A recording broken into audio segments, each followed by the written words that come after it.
Hello, everybody. This is Grace Cho, CEO of Entrepreneur, Creative Careers Podcast. Today, we have a wonderful conversation lined up for you. It is with the Director of Curatorial Programs at the Bronx Museum, Eileen Jeng Lynch, who stewards the museum's curatorial initiatives and exhibition schedule with an eye towards expanding its presence in the Bronx and beyond. Previously, Eileen was a senior curator of visual arts at Wave Hill, which happens to be in the Bronx as well. There, she organized exhibitions and programs that explored the intersections of nature, culture, and place, in addition to commissioning artists for site-specific projects. She also managed their residency and emerging artist programs, organizing projects that often served as the first solo exhibition in New York for many artists. Eileen has a lot of curatorial experience with many museums, notable institutions, and remarkable galleries. She received her master's at the School of the Art Institute of Chicago and her bachelor's at Syracuse University. It is my pleasure to welcome Eileen to the show. Eileen, I'm so excited to talk to you today. Hi, Grace. I am as well. Thank you. It's going to be a delightful conversation. Just to start off, as I always do, please tell me about your career that led you to this awesome position at the Bronx Museum. Sure. So my career path was not the most direct. It was a little bit circuitous. I always had without going too far back into my past, a very interest in art, very early on, especially at a young age. And I actually had studied at Syracuse University, as you mentioned, at the Newhouse School, advertising and art history as well. And I took a contemporary art course that really opened my eyes to what was possible in contemporary art. But I did end up working in advertising for a number of years, for 4 years in the city, and realized that, I didn't see myself in this long term. And I felt like I wasn't as connected anymore, to the art world. And so I went back to school at the School of the Art Institute of Chicago. I worked at the Art Institute there, especially during the opening of the modern wing, which is very exciting. And, since then I've worked at different nonprofits and commercial galleries and, currently at the Bronx Museum. But I think the skills I learned, throughout this career path are all translatable and all very helpful, in my current position. So I started at the Bronx Museum about 8 months ago or so last summer. And it's been an amazing journey. Tell me about that. How has it been for the first 8 months? It's been really exciting working with the team there. So my inaugural show was Abigail DeVille's Bronx Heavens, and that is her first museum survey, and that's currently up now. It was very exciting to open with that. She's a Bronx-based artist. And then also her family, generations of her family have lived in the area. And then I was managing the concurrent show called Swagger and Tenderness, the South Bronx Portraits by John Ahern and Rigoberto Torres. That's guest curated by Amy Rosenblum Martin and Ron Kavanaugh. And it's amazing to see, their work on the show also highlighting the Bronx community and the connections, between our two shows. And to be a part of all of that is just very exciting. We are embarking on a capital project, and so that will allow us even more programming space. So equally, or even more so, exciting. I want to jump back to your career a little bit. So Sure. I want to know why you flipped from advertising. It does deal with the visual arts to some degree, but jumping over to the curatorial side, was there an incident or a situation that helped you flip over, or was there a particular moment? When I was at Syracuse University, I was taking both, as I mentioned, the advertising and art history courses. And my career path at that point was advertising. That's what I entered in as, and that's what I knew that I was going to go into, even though I had this other interest in the fine arts and in art history. I took studio classes as well. And so that was always in, that was always around, always in. When I took that contemporary art course, I also proposed like a curatorial project as part of it. So it was always there. But, I had set out on my path to work in advertising on the creative end, on the copywriting end. So that's what I did. That's what I did for 4 years. And at that point, I did feel very disconnected to the artist, to the fine arts. And so it was very much business oriented, even though there is certainly creativity, in writing ads. And so it just clicked. It was, 4 years in, and it was almost kind of not immediate, but it was just the one period that I remembered. I said, I need to switch, like fully, I need to switch careers. I need to go back into the arts. And so I was thinking about how to do that. And so I was applying for different positions in different museums, and I secured an internship at an art gallery and realized that I needed to go back to school. So that's why I went to Chicago, the School of the Art Institute of Chicago. And that really opened my eyes that, the cohort of people who I met there, amazing colleagues I worked with at the museum. It was just so many connections to be made and so many opportunities, to be had that, it felt right. I was really happy in this field, doing a lot of research work in the contemporary art department. And then I moved back to New York and I worked at Speroni Westwater, which is a contemporary art gallery. But all along the time between that point of even like towards the end of my time in Chicago until, my start at the Bronx Museum, I was doing a lot of independent curating because I knew that's what I wanted to do. I wanted to work with artists. I wanted to tell their stories. They're working on these contemporary issues, and it's just really important to put out there. And so I started out, at a DIY space, a basement gallery, and, started to make connections through that. That was in Brooklyn. So I worked on my curatorial projects at night and on weekends or whenever I wasn't working on my day job. And then just continued to build from there, just kind of working all the time and developing these curatorial projects. And then you meet people who have a space or another space, and they ask you to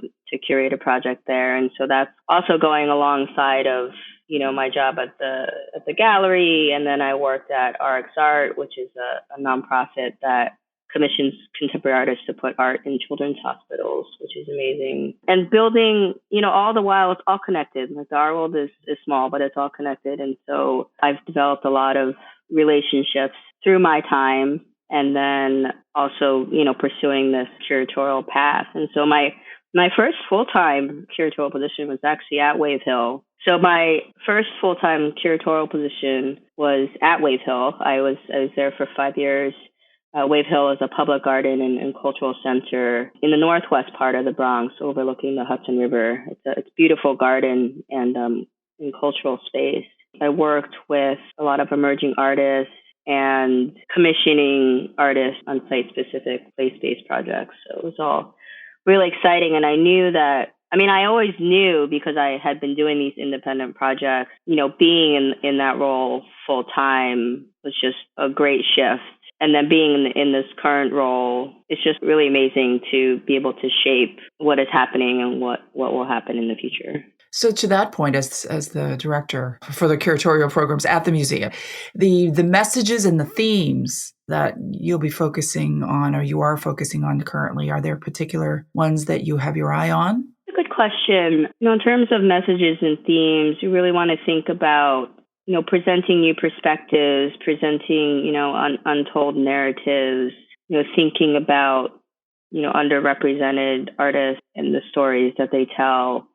And so there'll be a lot of different themes we're covering, but I guess the common thread will be that the artists are dealing with, contemporary issues, critical issues dealing with, social justice, for instance. And so there'll be a lot of different subject matter that will be distilled throughout the upcoming exhibitions. Great. Speaking of exhibitions, now you've been in the position for about 8 months. The way you engage the community, what are the different ways that you're employing to get the people to see it? Sure. So with the 2 current shows, it was really important for us to engage the community because the show is for them. And so for the instance of Abigail's show, there is a lunar capsule that she created, and inside is a recording device. And it's more or less like an unofficial oral history project. And so what was really important for Abigail was to engage the community and engage people who may not go to the museum or even know about the museum. And so what we did even prior to the opening of her show in October was we traveled the space capsule to different parts of the borough. And we're rolling this large space capsule down the street, and everyone's like, what's going on here? What is well, what are you doing? And so we invited them to share their stories. Abigail did provide, some prompts, such as thinking about our journey and how we're all connected in this realm of, past, present, future. If it wasn't for the past, if it wasn't for our ancestors, we wouldn't be here in the present. And if it wasn't for the present, we wouldn't have the future. And so there's just thinking about the realm of possibilities.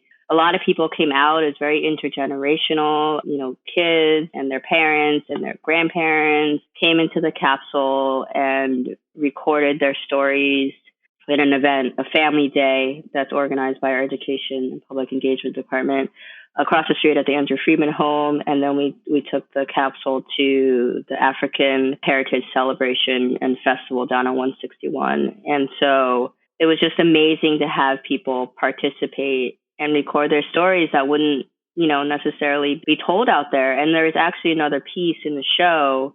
It's called Black Monolith. It looks like a apartment building where you can listen to these stories. There are a couple headphones and you can listen to the stories. So this will continue to shift, during the course of the exhibition. And that's just one instance of community engagement. And then with the concurrent show, Swagger and Tenderness, the co-curators, Amy and Ron, really built in with the education department, thinking about like public programs and how to make that a part of the whole narrative. And so even for the opening day, we had a public reception on a Saturday afternoon, and there was food vendors from the Bronx, and then we had art activities, and it was a few hours long during the afternoon. And so people could come in and engage in all different ways, experience the show. And then other programming that's developed is a salsa party, a double Dutch competition. And even in the show, there's a Skelzies table. Skelzies is a game that Ron had played as a child, and so thought that was an important part of the exhibition. And so when visitors come in, they recognize that, it's a game that they've played. And then there's also a dominoes table, and, visitors can engage in that way. And there's also a sound component that's playing. There's a few musicians on stage and sculptors and musicians on stage, and it's playing salsa music. So really thinking about, the local community and how to make the experience very engaging and warm. That's great. And the crowd must have loved it. Largely local, or do you also get a fair amount of international folks to come in, or is it largely Bronx-based? It's a mix of local, of other parts of New York, of international visitors. So it's great. Do you have a goal to bring in, you said Bronx and beyond.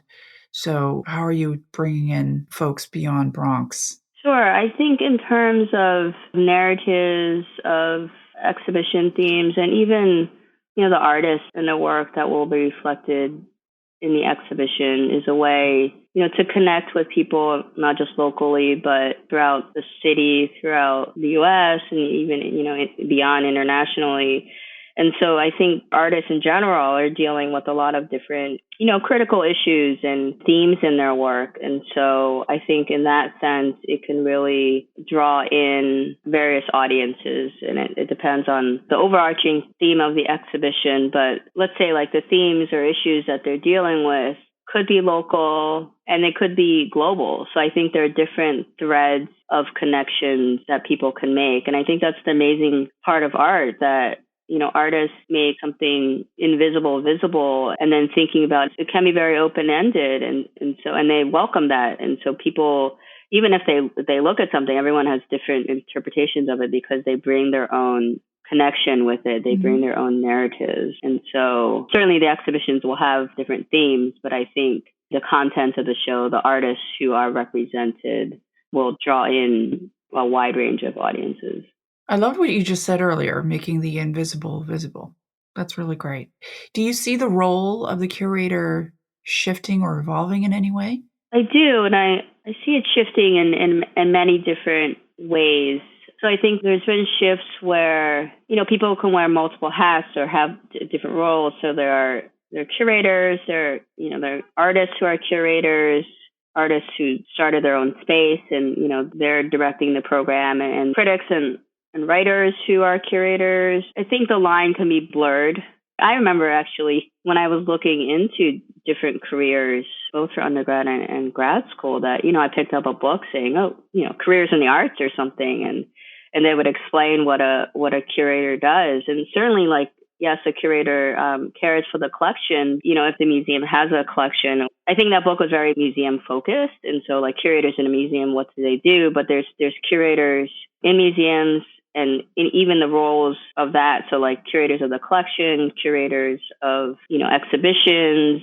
There is curators also in galleries. There's curators in maybe alternative spaces. And so I think the role has really broadened. And I think, as my role as director of curatorial programs, it's more than just coming up with the idea for the exhibitions. There is management involved in putting together an exhibition schedule, thinking about, years ahead. There is, logistical work involved in, managing a team. And so there are other skill sets, I think, that it just depends on. Every role is different, I feel like. And then every place, every institution also has different responsibilities depending on what that curatorial role is. But, at the core of it, it's you're caring about the art, you're caring about the artist, and really trying to get these narratives and these stories told. And I think that is at the core of curatorial work. And then all the different roles and, everything is just varies with the context of where that position is. So that leads me to my next question. It's interesting because you've worked on the gallery side and now you're in the museum world. What makes the difference between an artist that's in a gallery versus getting into a museum? What do you think are the critical differences that an artist has? Something about their art, their skill set? What draws that distinction? There are artists who are just strictly, the galleries, they focus on the gallery and they get in, versus many dream to be in a museum and they get chosen. Do you see the differences in how they approach their work? I think it depends. I mean, for an artist, it's really important to be, cohesive. And so what you're showing in a gallery versus what you're showing in the museum, it's very disparate. It's still the artist's work. And so there's definitely the connection there. Of course, the different contexts is what works are saleable. And then the museum world and nonprofit where you can be a little bit more experimental, although there are galleries who do that too. And so... Well, I want to ask you about that word cohesive. So we have to sort of coach a lot of artists on this particular aspect. I would love to know what you define. How do you define cohesive? What does that mean to you? So let's say an artist is submitting an application for an open call. You're supposed to submit work samples, for instance, right? They should all be tailored towards the specific opportunity. So you do your research and you look at the organization that's hosting the open call. And then you think about, in terms of work samples, it's all cohesive in the sense that it's maybe they could be a couple of different bodies of work, but there is a common thread between them. There's not this kind of one-off outlier, or they're multiple, if it feels disconnected and disparate. Let's say an artist has put a couple of bodies of work represented by a few images each. And then in reviewing the application, you can see that, oh, yes, this is what they're working on. This is the direction that they've moved in, or you could see the connection, between the different works. And it doesn't have to be necessarily a really tight connection, but you could see some evolvement of their work versus, I would say, submitting 10 images of 10 completely different works from completely different time frames, and then it presents a less cohesive picture. That's a good point, because we often see an artist who may think that their 10 works are great, and individually they're wonderful works, but they don't connect to each other. To your right. point. So thinking about that, what narrative do you want to put forth? And maybe you pick a few of those best pieces and then have additional pieces that are from those bodies of work. And so it looks like there's more of a connection there. And certainly there's the area on applications where you can write a description, which I highly recommend. That always helps people Yes, that's who are important. reviewing. Yes, yes. Descriptions are a must. Yes. A few lines, like, versus more than just medium description and dimensions. Yeah. Exactly. That's fantastic advice. Otherwise, how will you know? It just feels very cold when it lacks that description. Mm-hmm. So, what's interesting is that, the skills that are necessary to be successful in the gallery versus the museum, a lot of the same skills are important for an artist. So, what do you think are, aside from the cohesiveness of their work and building a connection as they're submitting, what are the other skills that you look for? What advice would you give to an artist so that you can be successful by focusing on the following skill sets? What would they be? Name your top 2 or 3. I think conveying your work. So whether it's on an artist's website, for instance, with an artist statement, what is your work about? Of course, it is open to interpretation, but at the core of it, what are you telling? Like, what is your story? What is your work about? And so I like to read artist statements as a curator. And then, yes. Yeah, representing pieces of your work. Obviously, on the website, you can put, a range of works from the past to the present. And then, good photography. I know photography can be expensive, or even if you have a friend who's a photographer, documentation. Documentation is important. Description of your work and your practice is important. And along with that are, writing skills. And then making connections. The art world is about making different connections as well. And so, being out there and, talking to people about your work, and then you never know, I tell artists, everyone knows this, not to burn any bridges, because you never know, who someone else knows. It's a world of possibilities. And so let's say you've met someone today, and then I always suggest keeping in touch with that person. If you made a connection, keep them updated on what you've been doing. And then you never know, maybe they're in their current role, there isn't an opportunity for exhibition, but maybe they're in a different role 5 years down the line and they remember, I met this artist. And so they're going to contact you for, XYZ exhibition. And so I would say keep that, network going. And actually for the Bronx Museum, we have a long-standing program called the AIM Fellowship Program for Emerging Artists. And it is a professional development program with different seminars. The structure has changed a little bit over the years, but currently it's a 9-month program for emerging artists.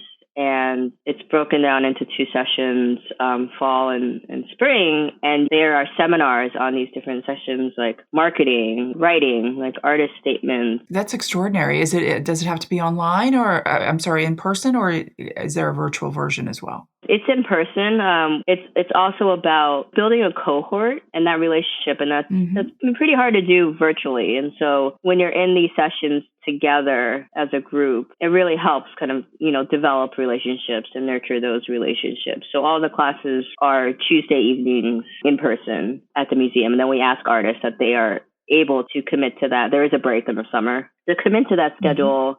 Because it's just really important. A lot of times the seminars will build on each other. And then there are other opportunities where the artists will visit different galleries, and even different, there are different types of galleries. There are galleries that, represent or work with more emerging artists. There are kind of the mid-level galleries. There are the blue chip galleries. And so even that, that in itself is a lot to navigate. And then we have a lawyer who teaches the legal part of it, what you should and shouldn't do. And and then artists come in and they talk to the fellows about their experience. And it's a really candid conversation. They can ask, whatever they want and get honest feedback on what was their career path like, what have they learned, what to do or what not to do. And how much is the course? It doesn't cost anything. It's you apply free. And you get accepted. Oh, you have to get accepted. That's terrific. Thank you. Oh my goodness. That's a great program. We must tell all the artists to check it out.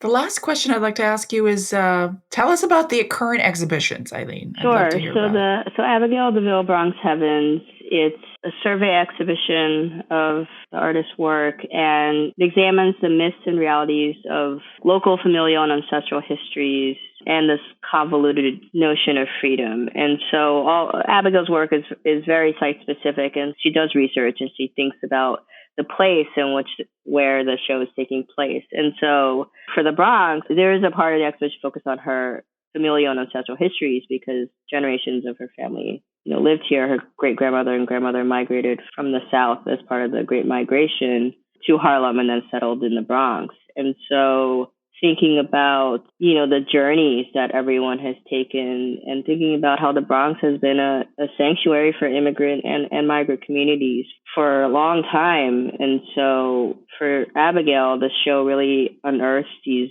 forgotten narratives of communities of color and gives people the opportunity to be a part of, especially with the recording, that I mentioned earlier. And she's created this really immersive kind of cosmological installation. And so connecting the show with Swagger and Tenderness that, John Ahern and Rigoberto Torres have created these sculptures of people of the South Bronx.